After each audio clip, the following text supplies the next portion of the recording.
Good morning, everyone. Welcome to session 11 of Skill Sprint 2025, a platform dedicated to learning, growth, and empowerment. Our mission is to equip individuals with the essential skills needed to thrive in both professional and personal life. And today's session is a true reflection of that vision. It is an honor to introduce an inspiring individual whose journey is a testament to courage, passion, and purpose. 3 years ago, she stood at a crossroad between academia and a life of impact. Guided by intuition and careful planning, she chose to step beyond the classroom and empower others with conscious communication. A liberal arts graduate in Asian Studies from Asia University for Women in Chittagong, Bangladesh, and a master's in English with Communication Studies, Christ University, Bangalore. She brings a unique blend of knowledge, experience, and heart to her work. As a certified applied theater practitioner, she fuses theater and neuro-linguistic programming to create transformative learning experiences. From students and educators to corporate leaders, she helps people to communicate with clarity, confidence, and connection. Now, she is building a team to expand her vision, a dream firm dedicated to training and coaching. Today, she will guide us through the session on alchemizing our emotions for healthy relationships, helping us explore the power of emotions in shaping meaningful connections. Please join me in giving a warm welcome to Obiya Jolly. Ma'am, the floor is all yours. Thank you so much, Krishna. So, very good morning to everyone present here. Thank you for showing up. Means a lot. Let me begin by asking you this question, this common question that we all get asked at the beginning of every wonderful session. How are you all doing today? So, I would like you to respond in chat box with an emoji. An emoji or as many emojis as you want. You can express what you feel this morning. Thank you. You can use as many emojis as possible. Everybody looks happy and excited. Okay. Akila ma'am. I hope everybody responded. Yes. Thank you. Thank you. Everybody looks happy and excited. I told you that you can use as many emojis as possible, which means you can have more than one emotion at once. So understanding your emotion is the first step to emotional intelligence, and expressing it is the next, expressing it in a healthy way. So with this and with the next exercise, we are stopping to use the chat box for a moment, because for the rest of the session, I would like you to stay interactive, but not interactive with me or with the team. You will have to stay interactive to yourself. So what I want you to do for the rest of the session is to get a notebook and a pen, maybe, for you to make notes or for you to write reflections as we go on forward, explaining the wounds, the emotional wounds that we may experience. So I have another question before we close the chat box for now. Can you identify the difference between emotional intelligence and emotional maturity? Can you explain if you think there is a difference between emotional intelligence and emotional maturity? What could be the difference? Are they both different or are they both the same? Difference between emotional intelligence and emotional maturity, if there is a difference. So yeah. So Mr. Mugilvasanan says they are the same. Cool. Does anybody think they are different? It's interconnected. They're different. It is understanding the other. Emotional maturity maybe is not. Okay, I understand. Thank you, Devika. Okay, let me get to the answer maybe. Emotional intelligence is mostly it's about understanding our own emotions, more about the self, understanding our emotions, how we react, how we perceive our emotions. It's about understanding our own emotional body, while in emotional maturity is about in connection with others, how we form relationships, how we use our emotions in a mature way. It improves as we age. We get mature as we age. So emotional maturity is more to do with our own emotional, how we carry, how we handle our emotions. Emotional maturity is about in relation with others, how do we use our emotions, how we manage our emotions, etc. Both are interconnected. So with this, I would not want you to, unless you want, I would not require you to use the chat box to respond. I would really want you to keep a notebook and a pen to make notes about yourself, about what you, thank you so much, about what you experience, about things that you notice about yourself as we move forward in this session. Okay, so let's move forward. Beginning from a spiritual perspective, we all know that we all begin with unconditional love. We all come to this world experiencing and expecting to be loved unconditionally. But we are born to parents who are humans, as flawed as we are. So we do not get this unconditional love that we want. So at the first moment, when we feel a break or a separation from unconditional love, the wound begins. You can also understand it from a psychological perspective that the attachment bonds that we form in our childhood with our caregivers form the basic blueprint of our future relationships. So basically begins, the wound, the hurt, it begins at the point when we feel separated from love. So that's where we begin. Before we move forward, I would like to shed light on a few core ideas or words that I will be using extensively in this presentation for your clear understanding.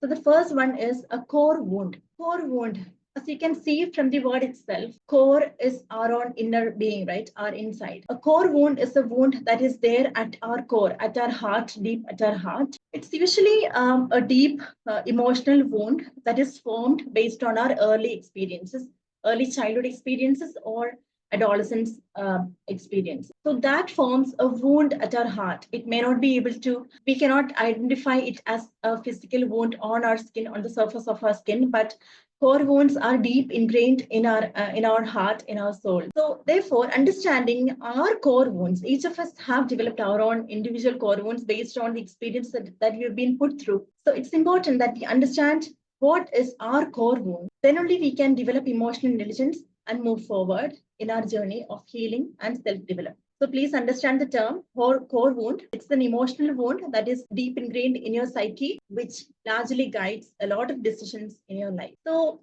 there are 5 primary core wounds that are identified. They're abandonment. Abandonment means you are afraid, you fear that the people you love or the people you get close with will leave you. That's the wound of abandonment. Next one is abuse.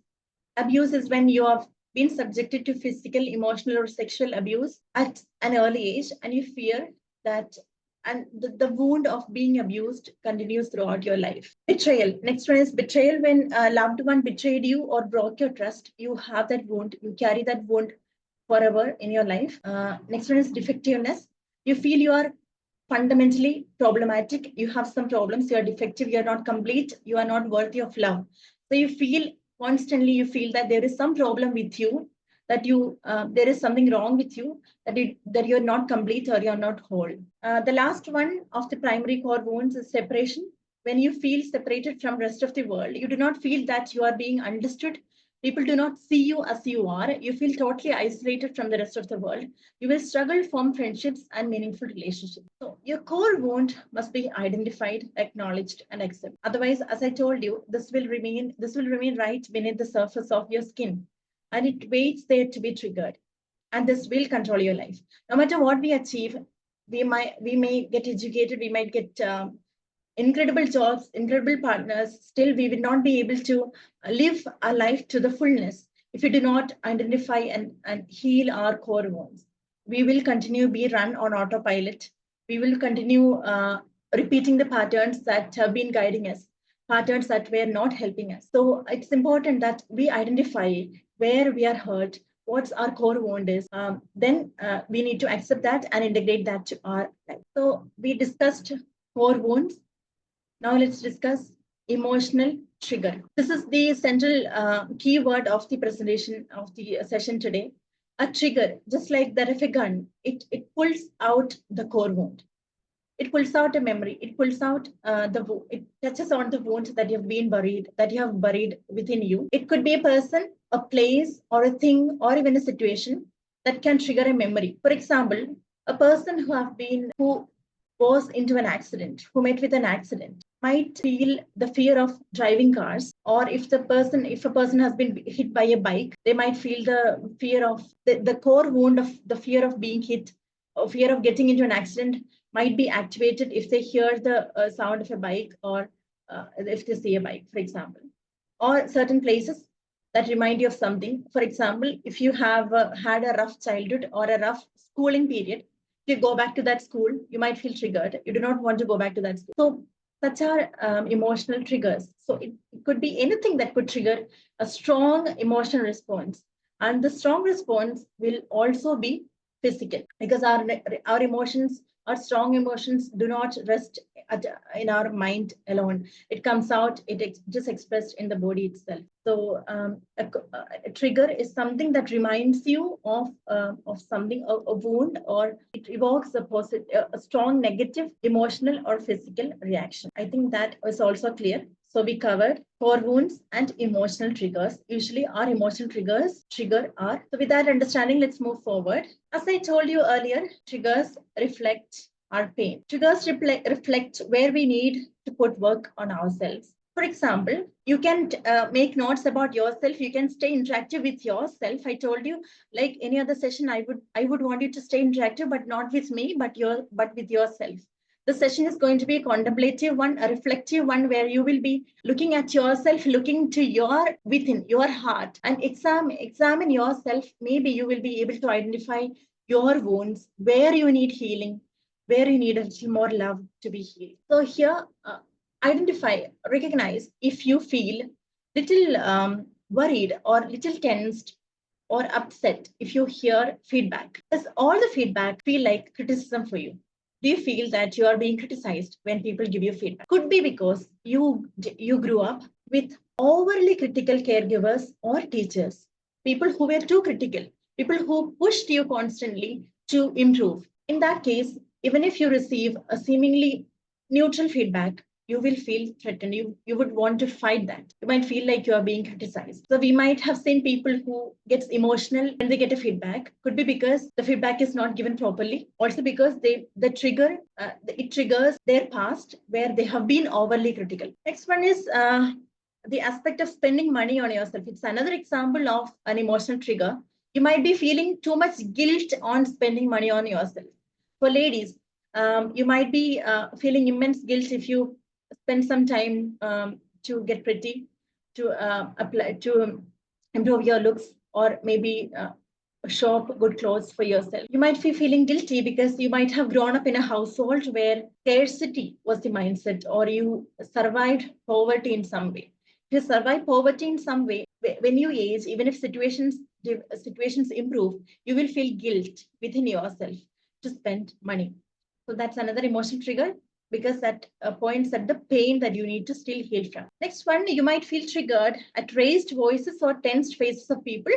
Might feel like shrinking because you might have had a childhood or an adolescence where you had a scary teacher or a scary caregiver, or somebody who was unpredictable, who constantly raised voices at you, that created a lot of wound within you. Now that even passed into adulthood, you feel triggered, you feel like hiding to yourself when you hear raised voices or even tensed faces. Then some of us do not like being told what to do. Maybe because we have grown up in controlling environments. People controlled us in every step. You did not have a space, you did not have the space to grow or to be yourself.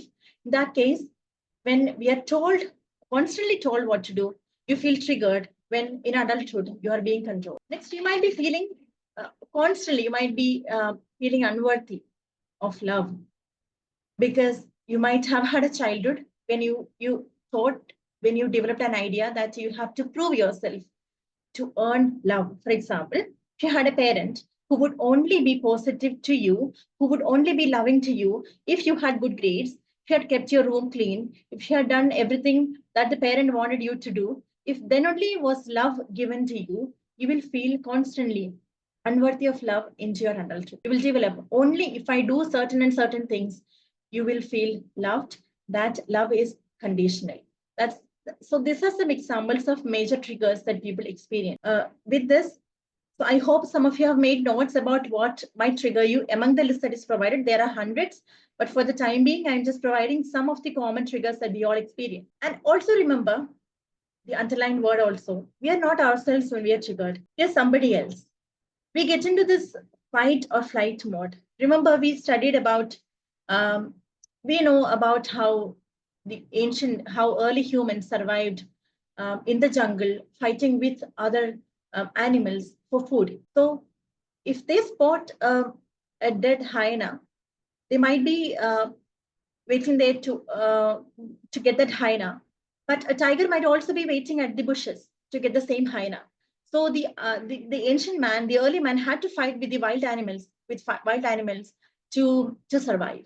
So when you spot a tiger or a leopard, your nervous system gets activated, adrenaline rush happens. You need to either flee the situation or fight the situation. Most often, when we are not able to fight the situation, we flee. So this is the same thing that we carry forward in our evolution to other threats. When you perceive any other threat, any threat later in our life, even if we do not spot a leopard as often as our past, our ancient early humans used to, even if you do not spot a leopard or a lion, you might be feeling the same adrenaline rush and the same fear when you are being triggered, when you are being emotionally triggered. So your nervous system enters a fight or flight mode. You're not yourself. You're not being yourself. So remember that. So everything that you do is everything that you say is not probably what you actually mean when you are in a situation when you're being triggered.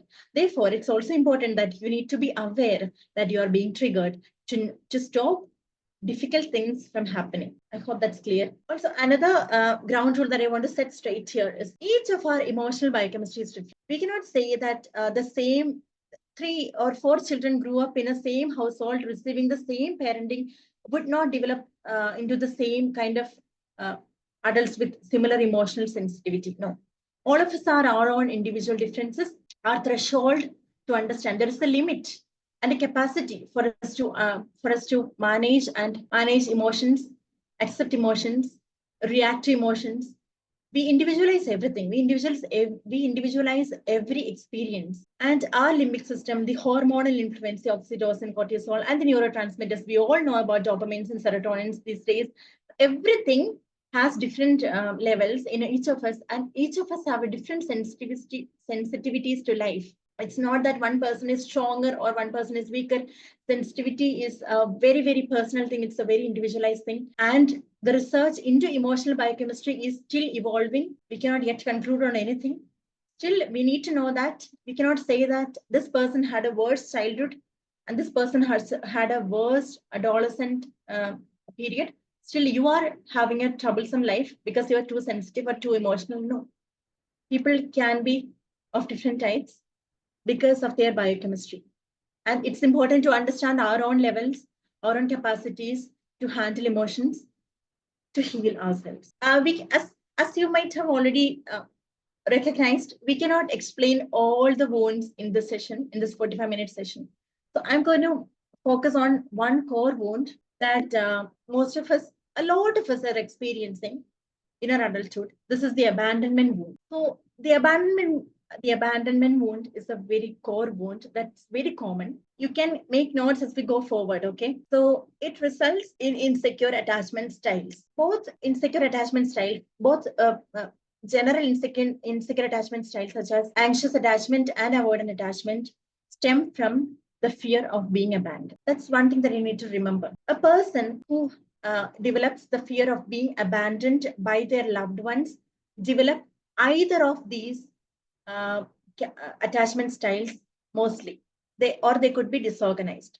And both these people of this with the same core wound experience relationships differently. More often, they experience relationships the opposite way. Since you fear that people you love will leave you or people you love will abandon you, you might either feel anxious that you want to feel too attached to your people, or you want to detach and you want to stay away from intimacy and closeness. Most of the times, an anxious individual and an avoidant individual gets magnetically attracted and they get into a relationship and the problems begin because one person wants a lot of emotional closeness and the other wants a lot of detachment, and their communication clashes, their needs clash. Therefore, maybe with the checklist provided, maybe you can identify which attachment style among these. If you fall into this, there are other attachment styles, but we are focusing on the abandonment wound and the attachment styles that arise from abandonment wound. So you can maybe identify if you have either of these attachment styles. If you see the slide, so the anxious one gets easily attached, and they get they get addicted to their partners. They want closeness always. and they would be people pleasing. They're always curious about their partner. They're highly, highly sensitive and kind. They're usually empaths, the people who go an extra way to help others, to feel for others. They're compassionate and expressive, very much expressive. They express all their emotions. They constantly wait for their loved ones' texts and calls. If you can identify yourself, please make a note. If you can identify your wife or husband as somebody of this kind, you can please make a note. The moment they feel attached to someone, they think of the future with them. They think of a potential future. They think a lot. They overthink a lot. They dream a lot about what would happen in the future. They need constant reassurance. They want to be told, "I love you" always. They want to be told that everything is okay. Everything is okay. Just like to a child, they want constant reassurance. The self-esteem is usually low. They could be independent and confident outside, but on the inside, when you are in a relationship, their self-esteem and confidence might be tied to their partner. They constantly seek approval from their partner to feel worthy. And they keep their partner on a pedestal. They praise their partner. They think their partner is everything. They're highly dependent. They want to be loved and cuddled. They feel anxious when a slight separation happens. They crave for a lot of closeness. On the other hand, the avoidant person who also has the same core wound of the fear of being abandoned, fears attachment. They want to stay away. They want to stay away. They fear closeness. As when the anxious one gets attached, the avoidant one leaves. The avoidant one wants to stay away. They want to avoid. They want separation because they are afraid that if they get close, people might leave you. The other one is afraid that if they stay away, people will leave you. Both are driven by the same core wound, but they have different behaviors. So if you understand this in our marriages, in our love relationships, in our deep friendships, you can identify why we behave the way we behave. They're not curious about what the other is going through. They may not reciprocate. They often seem selfish and self-centered. They might appear like they are only thinking about themselves, but actually they are having an internal battle. They may not be expressive emotionally. They may not be available. They are constantly busy with their schedules. They do not want to think about the future. They might say that they're afraid of any commitments, but the anxious one would always want to commit, would want certainty, want clarity. The avoidant one wants space. You want space a lot. They also feel that they're not worthy of love. So they would say, you be away, you stay away from me. Don't stay close to me. I will hurt you. So they're highly independent. They need love, but they act distant. They say, I don't want anybody. I don't need anybody's love. I've come this way all alone. I can do it. Too independent, that's a trauma response. We need to form healthy relationships, healthy connections. Then only you can say you are a healthy individual. If you're avoiding all sort of connections and all relationships, how can you say that you are healthy? They're just being hyper independent to avoid the hurt of being close with somebody. They might ignore or they might even ghost their partner. We might know what is ghosting. You may not be in contact with them, but you might be constantly checking what they are up to. But you will not utter a word. You will not open your mouth to communicate what you want to. So, going in detail to the abandonment wound, generally, this is common for both anxious and avoidant attachment styles. Tends to an early experience of rejection. Mind you, if you've had a wonderful parents, wonderful childhood, still you had a teenage, which was troublesome, and you fell in love and you've been rejected, you've been betrayed and abandoned, you develop a core wound during your teenage. You develop a core wound of being abandoned. You carry that forward in your future relationship. And they're either clingy or they are afraid of intimacy. They're always vigilant. Hypervigilance means you're always vigilant to your partner's behavior. You constantly worry if they are abandoning you, if they're leaving you, constantly looking for their behavior. There's slight signs of separation or distance. As I already mentioned, you have low self-esteem. You might not, if your relationship is broken, you feel you're broken like that. They have a difficulty maintaining boundaries with others. They might overgive, always giving too much. They apologize too much.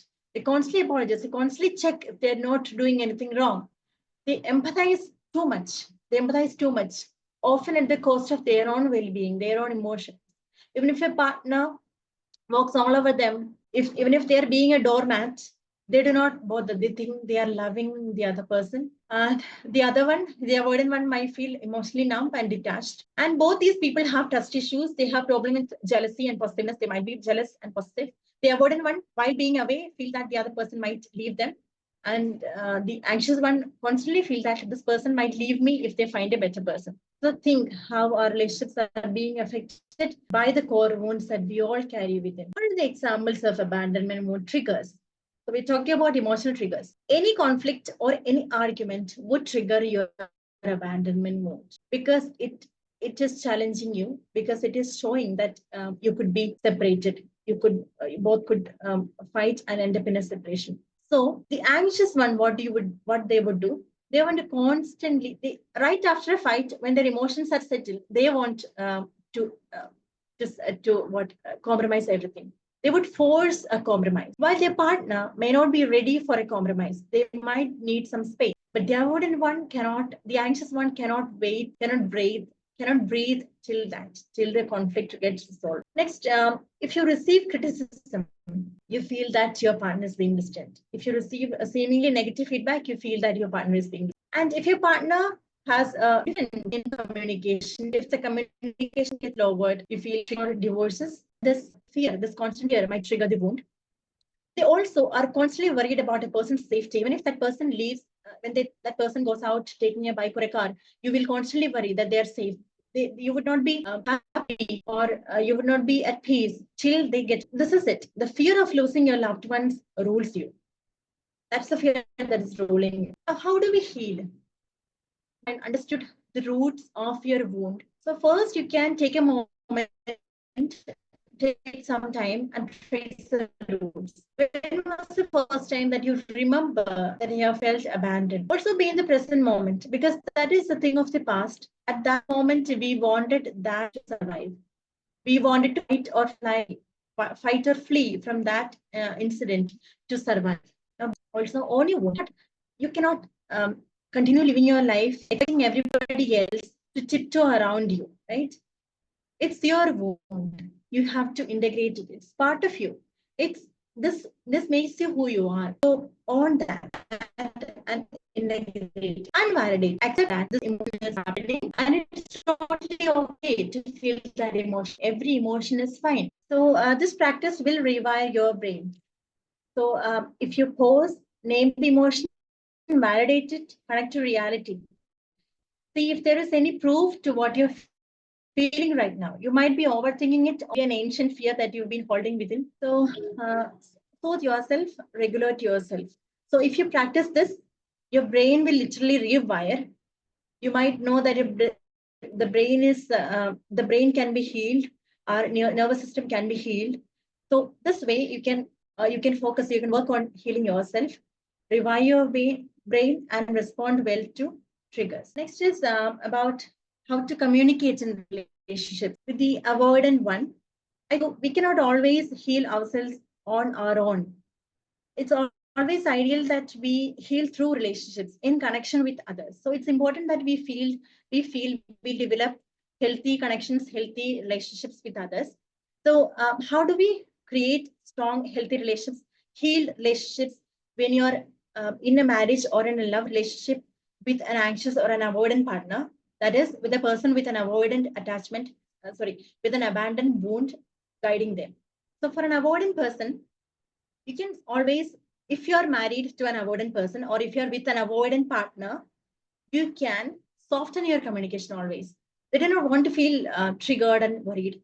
Soften your communication. Do not talk about threats or the worst future that you see ahead. Soften it. Always, for everybody, avoid blaming. Use I statements more. See, how do we fight normally with our partners? We always blame the other person, right? For example, you never want to spend time with me. We say, you do not want to spend time with me. You're blaming them. Instead, you can say, I feel lonely when I don't see you much in the week. I feel lonely. This is about my feeling.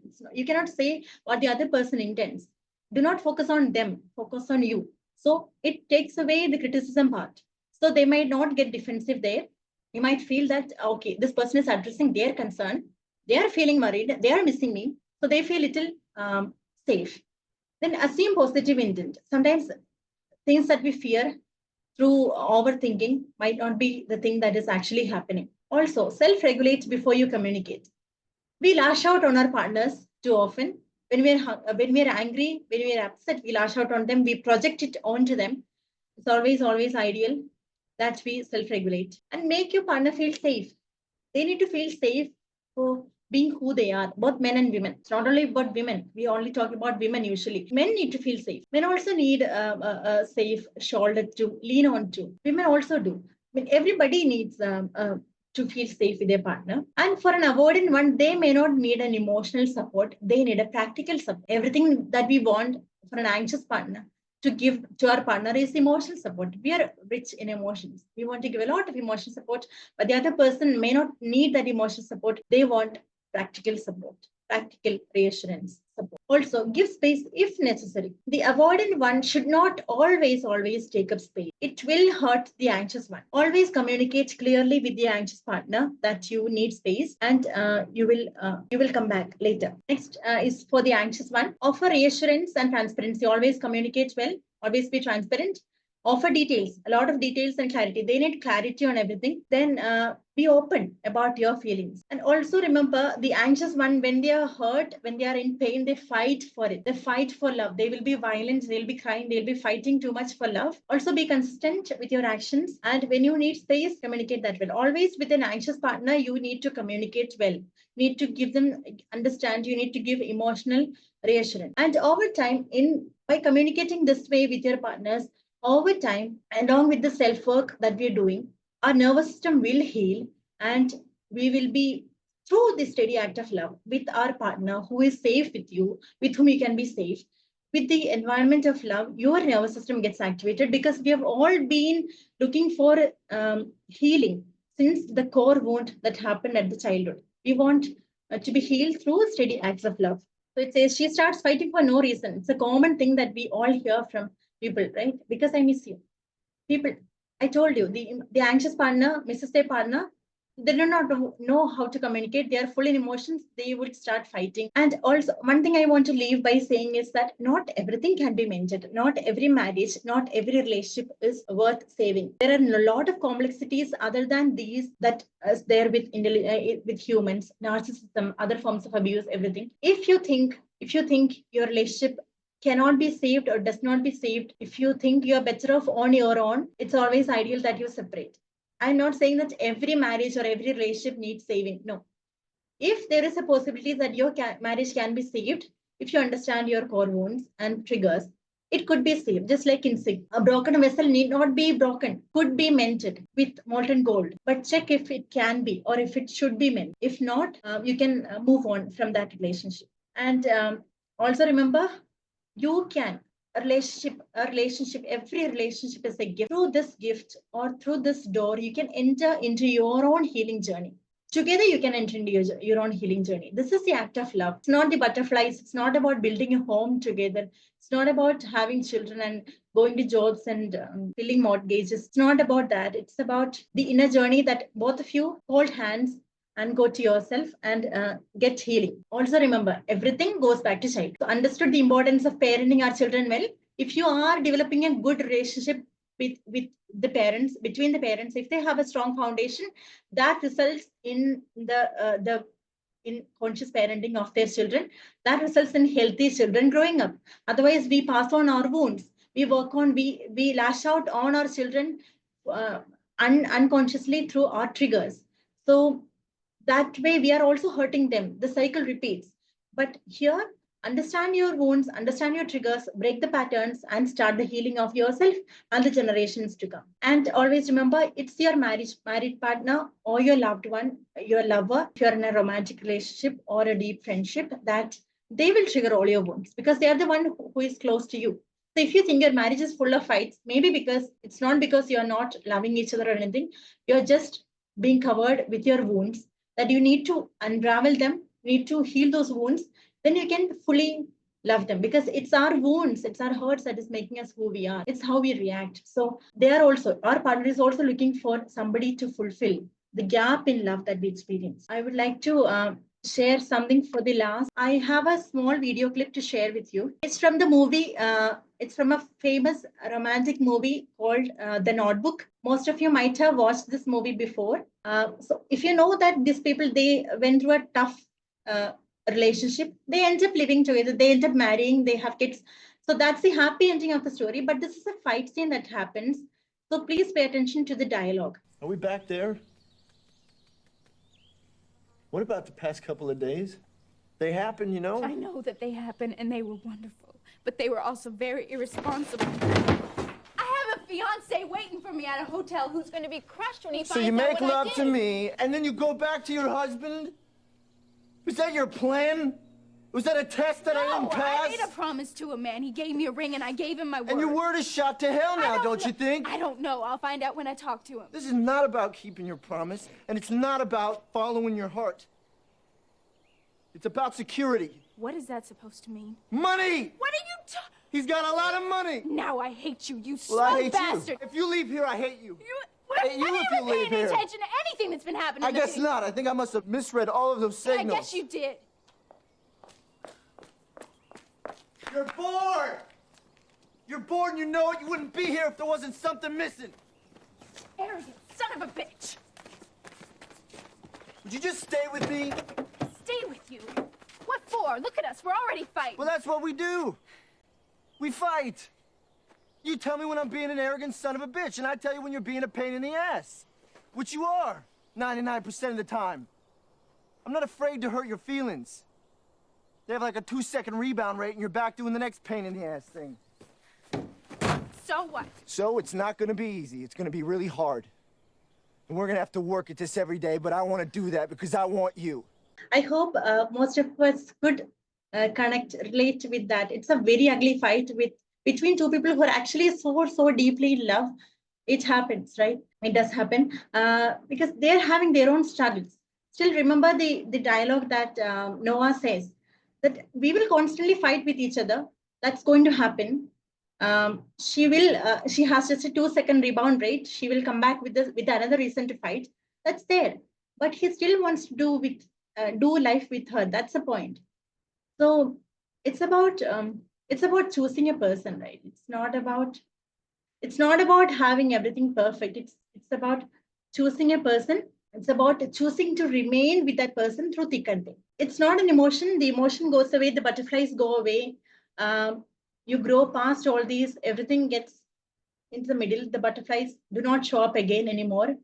You will feel attracted to others. Still, your partner, remember your partner has a love language, and remember to love them in their love language, not in yours. For them to understand your love, you need to speak in their language. So maybe an understanding of our own wounds could help us in healing ourselves, our unconscious unhealthy patterns, to heal our own wounds and thus our partner. So with that, I would like to conclude. Thank you so much for showing up. I hope you could introspect into your own relationships, your own personal lives, and have some takeaway from this. So here are some of the resources that I referred. Thank you so much, JCI Triprayar, especially Sitesh, for consistently following up. And yeah, you all know, you've all been following the skill sprint. It's been a few months, 3 months actually now, and they have been doing it. Amazing work, excellent work. They've been bringing people who can talk on various topics. So great job from your end. Thank you so much for the opportunity and for the space. Thank you so much for everybody who showed up today. Thank you. Thank you, ma'am. If anyone has any questions, please feel free to unmute yourself and ask. Ma'am, I had a question. In an emotionally charged situation, how can we shift from reacting impulsively to responding mindfully? This is something that even I am practicing. It's not easy. So I told you, we have all been running on autopilot, right? We know we fight the moment we feel it. So it takes practice. So next time when you feel triggered, maybe take a moment, maybe move yourself to a different space. Maybe physically take yourself out of that space. Or think for a moment, pause. This is not me reacting. This is not Obiya reacting. This is not Krishna reacting. This is a fear in me that is talking. So maybe take a moment of pause. That pause is where the response comes in.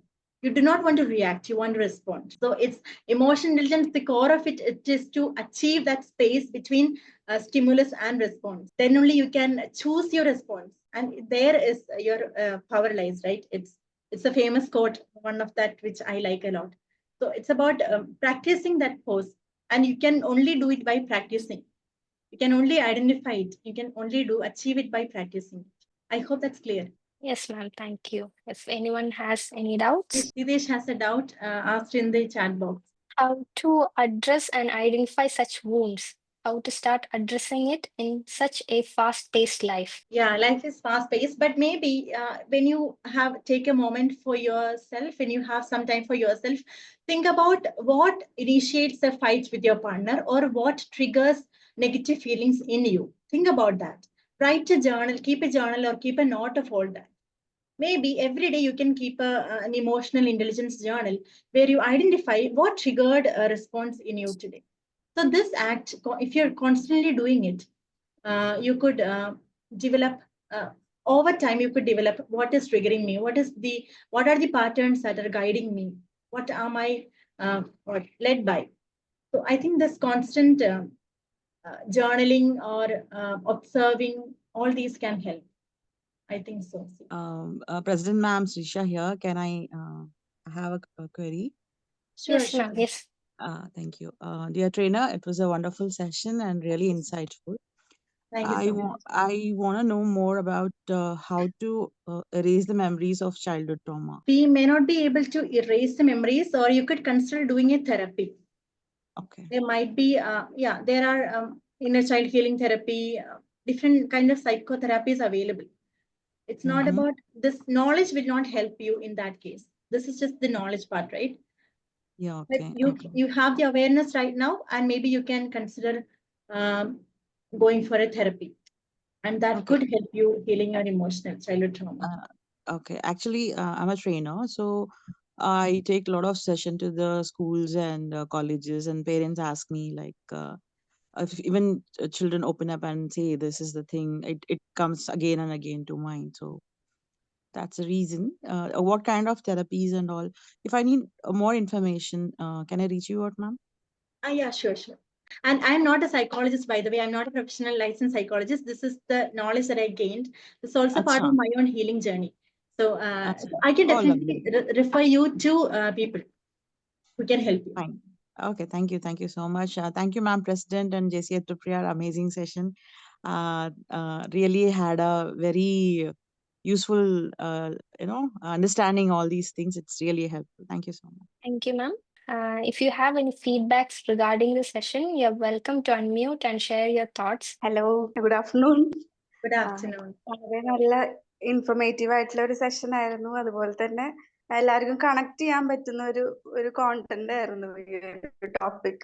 അപ്പം ഭയങ്കരമായിട്ട് മനസ്സിലാക്കാനും ഒരുപാട് കാര്യങ്ങൾ learn ചെയ്യാനും പറ്റി. Thank you so much ഒബിയ മാം. അതുപോലെ തന്നെ കുറെ ഫേമസ് ആയിട്ടുള്ള നമ്മുടെ ട്രെയിനേഴ്സ് ഒക്കെ ഇതിൽ ജോയിൻ ചെയ്തതായിട്ട് കണ്ടു. അതും ഒരുപാട് സന്തോഷം പലരെയും കണ്ടതിൽ. അപ്പൊ thank you so much team Triprayar. Okay. We could take one more feedback if anyone is willing. Good afternoon. It was a very nice session, and specifically in our personal and professional lives, it is very important to address our emotional reactions. So a lot of takeaways I found useful. So thank you so much, Obi, for the session. Thank you. Thank you. I have attached a feedback form as well as a WhatsApp group of our skill sprint in the chat box. Please refer to it and join. Thank you all for your valuable feedback. Thank you, Obiya ma'am, for such an insightful and inspiring session. Your journey and expertise have given us a fresh perspective on conscious communication and personal growth. Through today's session on alchemizing our emotions for healthy relationship, you helped us understand the power of self-awareness and emotional transformation in building meaningful connections.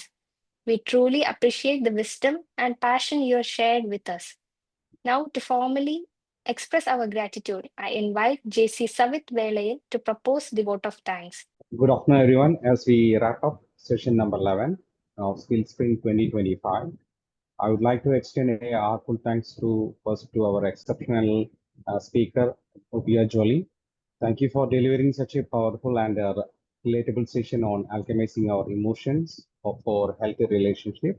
Your expertise, warmth, and practical insights have left left us inspired and better equipped to nurture to our connection.